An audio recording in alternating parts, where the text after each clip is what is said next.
আত্মীয়তার সম্পর্ক বজায় রাখুন। আত্মীয়তার সম্পর্ক ছিন্নকারী ব্যক্তি জান্নাতে যাবে না। আরেকটা বিষয় হচ্ছে আমাদের এই মুআমালাতের ক্ষেত্রে বা মানুষের সাথে মেলামেশার ক্ষেত্রে দেখা যাবে সবার সাথে আমাদের সব কিছু বনিবনা হবে না, তারপরেও আল্লাহর সন্তুষ্টির জন্য সম্পর্কটা বজায় রাখতে হবে, শুধু আল্লাহর জন্যে। যে আল্লাহ পাক রাখতে বলেছেন রাখছি, আল্লাহ পাক আত্মীয়তার সম্পর্ক ছিন্ন করতে নিষেধ করেছেন করছি না, এটা আল্লাহর জন্য। তখন আপনি কষ্টও পাবেন না। যখন আপনি আল্লাহর জন্য কিছু করবেন তখন আপনি আঘাতপ্রাপ্ত হলেও কষ্ট পাবেন না, বিকজ আপনি আল্লাহর জন্য করেছেন। আল্লাহ পাক বোঝার তৌফিক দান করুন।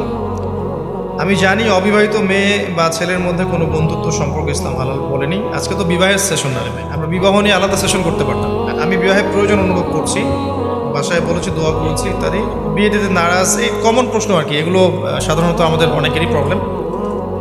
প্রথম কথা আমি যেটা বলবো ভাই, সলিউশন হচ্ছে শোনেন, বিয়ে করার আগে পড়াশোনা শেষ করেন। পড়াশোনা যা করার বিয়ের আগে করে নেন, অ্যাটলিস্ট একটা লেভেল পর্যন্ত। দাওরা ফারেক করে নেন, মাস্টার্স বা অনার্স পাস করে নেন, MBA করে নেন, একটা লেভেল পর্যন্ত আপনি শেষ করে নেন। যদি এই লেভেল পর্যন্ত শেষ করার আগে আপনার চাহিদা খুব বেশি থেকে থাকে, চরিত্র হেফাজত করতে কষ্ট হয়, সেক্ষেত্রে আমি বলবো যে আপনি যদি অর্থনৈতিকভাবে স্বাবলম্বী হয়ে থাকেন তাহলে পা বাড়ান। যদি এই লেভেলে যাওয়ার আগে ইকোনমিক্যালি আপনি স্বাবলম্বী না হন তাহলে পা বাড়াবেন না, রোজা রাখবেন এবং বেশি বেশি পড়াশোনা করবেন, দিনের কাজের সাথে সম্পৃক্ত থাকবেন এবং ভালো মানুষদের সাথে মিলেমিশে থাকবেন, একা থাকবেন না। এভাবে ইনশাল্লাহ একটা পর্যায়ে আপনার বয়সটা একটু পরিণত হবে, তারপরে বিয়ে করলে আপনার মধ্যে ম্যাচুরিটি আসবে। এটা হয়তো মনে হতে পারে আপনাকে যে চরিত্রটা হেফাজত করা এই সময়ের মধ্যে আমার জন্য কঠিন। আমি জানি কঠিন, কিন্তু এর পরের জীবনটা আরও কঠিন হয়ে যাবে। এটা বিশ্বাস করেন, এর পরের জীবনটা আরও কঠিন হয়ে যাবে। পরামর্শ এক, যদি আপনার চাহিদা দমন করার মতো আপনার ইমানি তাকাত থেকে থাকে, ক্ষমতা থেকে থাকে, আপনি আগে আল্লাহর ওয়াস্তে দাওরা ফারেক করে নেন, পড়াশোনাটা শেষ করে নেন, তারপরে বিয়ে করেন। যদি আপনি দুর্বল হয়ে থাকেন তাহলে আমি অপশন বলবো, যদি ইকোনমিক্যালি স্ট্রং হন বিয়ে করেন। যেমন অনেকে থাকেন না, বাবার টাকা আছে বা আপনার ভাড়া তুলে খেতে পারেন বা আপনার আবারই জমি আছে ইত্যাদি, আপনার সামর্থ্য আছে, আপনি তাহলে করে ফেলেন। এটাতে আমি নিষেধ করবো না বা আমি বলবো না যেটা ভালো হবে না, করতে পারেন।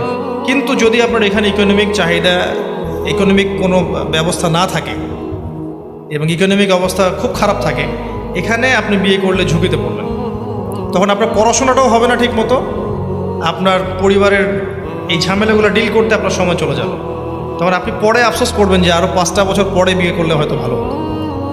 আর বিশ্বাস করেন, একটা বিষয় সম্পর্কে আমাদের একটা আগ্রহ থাকে, যখন ওটা পেয়ে যাবেন দেখবেন মনে হবে আসলে এমনই ছিল বিষয়টা। ঠিক আছে, বিষয়টা এমন। আর প্রতিটা কাজ আল্লাহর সন্তুষ্টির জন্য করবেন। এই জায়গায় গিয়ে দিনকে প্রাধান্য দিবেন, দুনিয়াকে না। যদি দুনিয়াকে প্রাধান্য দেন আপনি ঠকবেন, মহা ঠকবেন। আল্লাহর রাস্তায় দিনকে প্রাধান্য দিবেন। আল্লাহ পাক বোঝার তৌফিক দেন। এক ভাই প্রশ্ন করেছে, ইসলামী ইতিহাস এবং অর্থনীতি বিষয়ক কার্যকরী বইয়ের নাম বলবেন। হৃদয় আল্লাহর ভয় বৃদ্ধির উপায় কি এবং 24 ঘন্টার রুটিন কেমন হচ্ছে? অনেকগুলো প্রশ্ন আছে। ইসলামী ইতিহাসের উপরে ডক্টর আলী মোহাম্মদ সাল্লামী ওনার সিরিজগুলো পড়তে পারেন। ডক্টর আলী মোহাম্মদ সাল্লামী ওনার অনেকগুলো ইসলামিক হিস্ট্রি সিরিজ আছে। এবং ইসলামিক ফাউন্ডেশন বাংলাদেশ, এখানে গিয়ে দেখবেন ইতিহাসের অনেক বই আছে যেগুলো কেউ কিনছে না, পড়ে আছে, মানুষ কিনে না। আপনারা কখনো গিয়েছেন? আমাদের এটা ভুল।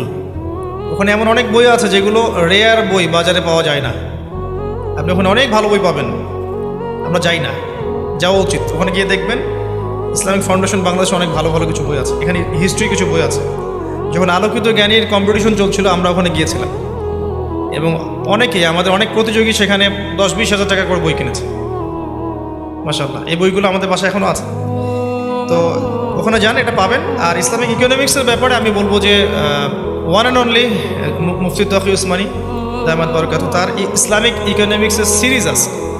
10টা থেকে 12টা বইয়ের একটা প্যাকেজ পাবেন ইসলামিক অর্থনীতির উপরে, এটা পড়েন। তবে এর সাথে সাথে অনার্স মাস্টার্সে যে ইকোনমিক্সের বইগুলো পড়ানো হয় সেটাও জানা উচিত। ওইটা না জানলে আপনি এটা বুঝতে পারবেন না। ঠিক আছে, আল্লাহ পাক। এক ভাই দিনী শিক্ষা অর্জন, ভাই না বোন আমি জানি না, লিখেছেন যে দিনী শিক্ষা গ্রহণ করতে চান, অনার্স লেভেলে পড়ছেন, জেনারেল পড়াশোনা কি বাদ দিব এরকম? জি না, জেনারেল পড়াশোনা বাদ দিবেন না আপনি। জেনারেল পড়াশোনার মধ্যে থাকবেন, আপনি পরিবেশটা দিকে খেয়াল রাখেন যে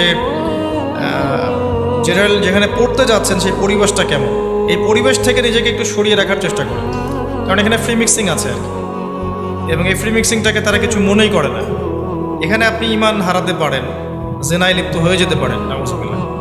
পরিবেশটা থেকে সতর্ক থাকেন। আপনি জেনারেল সাবজেক্টগুলো পড়বেন,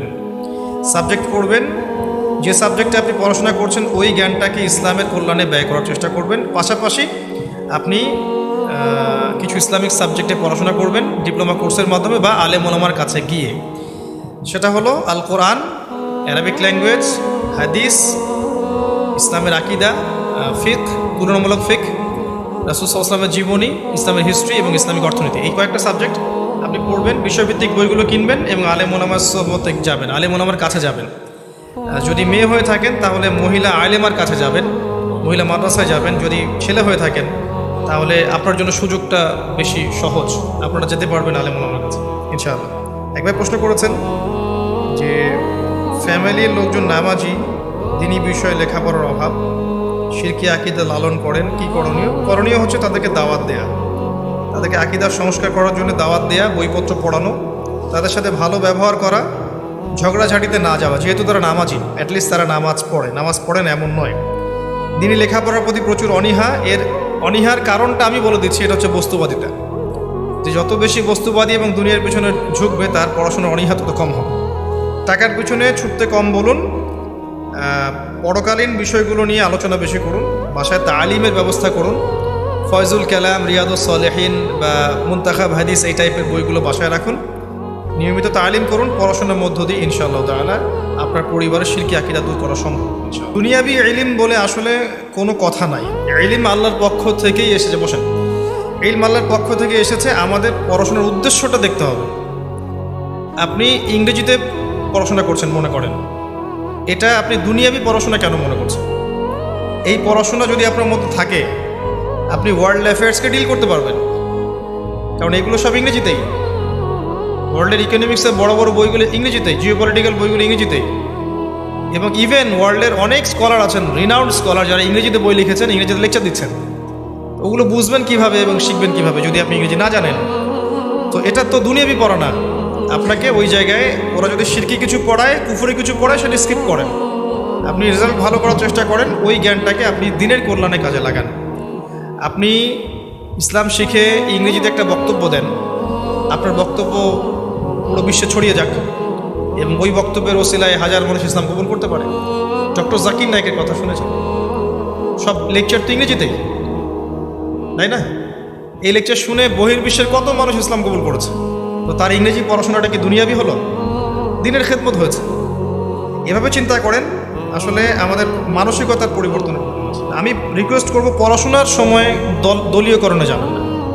পড়াশোনার টাইমটা পড়াশোনা করেন, আপনি এগুলো সময় পাবেন পরে ইনশাআল্লাহ। এখন আপনার পড়াশোনা করার সময়। বর্তমান বিশ্ব পরিস্থিতি, থার্ড ওয়ার্ল্ড ওয়ার নিয়ে প্রশ্ন করেছে, প্রস্তুতি বিষয়ে জানতে চাই। মনে করেন যে রাশিয়া ইউক্রেন যুদ্ধ হয়ে মহাযুদ্ধ শুরু হয়ে গেল, আপনি করবেনটা কি বলেন তো? কি করার আছে আমার? আপনি এখানে আলোচনা করেই বা কী করতে পারবেন? এই কথা কোথায় পৌঁছাবে? এই কথা যদি পৌঁছায়ও, ওরা কি এই কথা দাম দিবে? তো হাইপোথেটিক্যাল চিন্তা বাদ দিয়ে প্র্যাকটিক্যাল কিছু কাজ করেন। যেমন এই যে বললাম, ইলম অর্জন করেন। যদি আপনি 5 বছরও বাঁচেন, 5 বছর জ্ঞান অর্জন করেন না কেন? 5 বছর জানা অনুযায়ী আমল করেন, আপনি হালাল রিজিকের ব্যবস্থা করেন, আপনার পরিবারের আদর্শ ঠিক করেন। আপনি 5 বছর প্রতিটা দিন একটু পার্ট টাইম দাওয়াতি কাজ করেন, পার্ট টাইম আল্লাহর রাস্তায় সময় দেন, তালিম করেন, ইসলামের তাবলীগ করেন, হ্যাঁ, মানব সেবামূলক কিছু কাজ করেন। আপনি আমলনামা গোছান, নিজের ফিকির করেন। আর এই যে বিষয়গুলো, এগুলো হচ্ছে উচ্চ লেভেলের বিষয়, যেগুলো আসলে রাষ্ট্রের জানা দরকার। ব্যক্তি পর্যায়ে রাষ্ট্রের বেশি জানা জরুরি যে আমাদের সামনে ওয়ার্ল্ডটা কেমন হয়ে আছে। একটা প্রশ্ন আমার হাতে আছে, 6 বছরের বাচ্চা মেয়ের জন্যে আপনাদের কোনো কোর্স আছে কিনা? আসলে এই বয়সের মেয়েদের জন্য কোর্স করানোর কোনো সুযোগ নাই। এদেরকে আসলে একাডেমিক সেকশনে ভর্তি করে সময় নিয়ে পড়াতে হবে আর কি। হ্যাঁ, যদি আপনি সেকেন্ড হাফে চান যে সেকেন্ড হাফে আপনার এই মেয়েটা অন্য কোনো স্কুলে পড়ে, তাহলে বিকেলবেলা আপনি নিয়ে আসতে পারেন। সন্ধ্যার পরে আমাদের এখানে টিচাররা থাকবেন, এদের মতো যে বাচ্চাগুলো আছে এদেরকে আলাদা করে বসিয়ে 1 ঘন্টা 1.5 ঘন্টা 2 ঘন্টা আমরা কোরআন শেখানো, গল্প বলা বা ভালো কিছু অ্যানিমেশন দেখানো ইত্যাদি, এভাবে তাদেরকে আমরা শেখাতে পারবো ইনশাআল্লাহ। আরেকটা কথা, উনি ওই খরচ বই সম্পর্কে জানতে চেয়েছেন, যিনি এই প্রশ্ন করেছেন। এটা আমাদের প্রসপেক্টাসে দেওয়া আছে, আপনি সরাসরি প্রতিষ্ঠানে এসে এগুলো জানতে পারবেন ইনশাআল্লাহ। আর জি ভাই, ইনশাআল্লাহ আমরা যদি স্টার্ট করি, এখানে গার্ডিয়ান প্যানেল থাকবে ইনশাআল্লাহ তাআলা। আমি এখানে সরাসরি ওই চেয়ারে না বসলেও ইনভলভ আছি। আমার মেধা, আমার শ্রম, পরামর্শ দিয়ে ইনশাআল্লাহ আমি চেষ্টা করবো সাথে থাকার। আর আমিও চাচ্ছি যে আমার যেহেতু বাচ্চা কাচ্চা আছে, দেখতেই পাচ্ছেন, ওদের জন্য পড়াশোনার কোনো প্ল্যাটফর্ম দরকার। তো আমি আন্তরিকভাবে চেষ্টা করবো ইনশাআল্লাহ প্রতিষ্ঠান দ্বারা আপনাদের সহযোগিতা কাম্য থাকবে ইনশাআল্লাহ।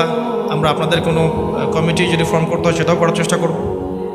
এছাড়া যত দিন যাবে হয়তো অভিজ্ঞতার আলোকে আমরা আরও অনেক কিছু শিখবো, সেগুলো ইনশাআল্লাহ আমাদের প্রতিষ্ঠানে ইমপ্লিমেন্ট করা যাবে ইনশাআল্লাহ।